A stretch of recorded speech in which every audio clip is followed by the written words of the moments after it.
Sottoposta ad un restauro nel 2000 e ad altri interventi successivi, la facciata della Basilica di Santa Margherita a Santa Margherita Ligure è stata oggetto di un intervento delicato di consolidamento terminato nelle scorse settimane. Il progetto era stato preparato fra il 2018 e il 2019, poi il Covid ha rallentato la sua esecuzione ed è stata la caduta di alcuni pezzi di decorazione nel 2023 a riaccendere l'urgenza di eliminare ogni pericolo. L'impresa Valeriani e il gruppo di restauro di Eleonora Parravicini, affiancata dalla restauratrice della soprintendenza Paola Parodi, hanno cercato attraverso gli strati delle superfici quale fosse la profondità del degrado e si sono concentrati sulla parte posteriore perché nella struttura c'era un canale che portava acqua. Nella parte retrostante abbiamo trovato poi di fatto un canale praticamente che all'interno della struttura, probabilmente occupato da una precedente catena, anch'essa corrosa.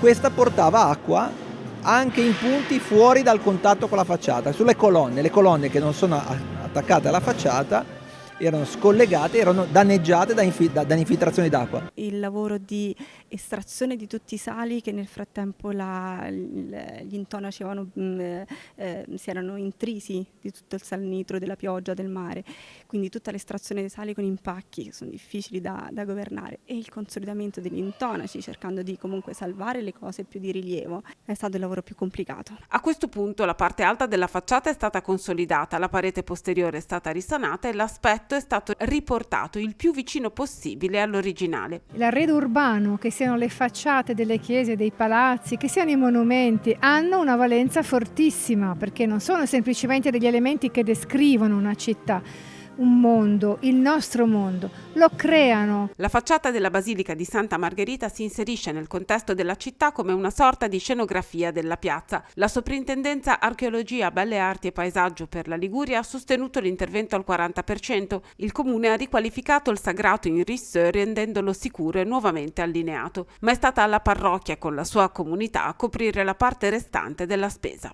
Ce l'abbiamo messa tutta per arrivare a festeggiare il 250° anniversario dell'incoronazione della Madonna della Rosa, custodita in questa bellissima basilica, restituendo un luogo così caro ai sammargheritesi a tutta la comunità, non solo ai sammargheritesi ma anche ai tantissimi ospiti che in questa estate la attraversano.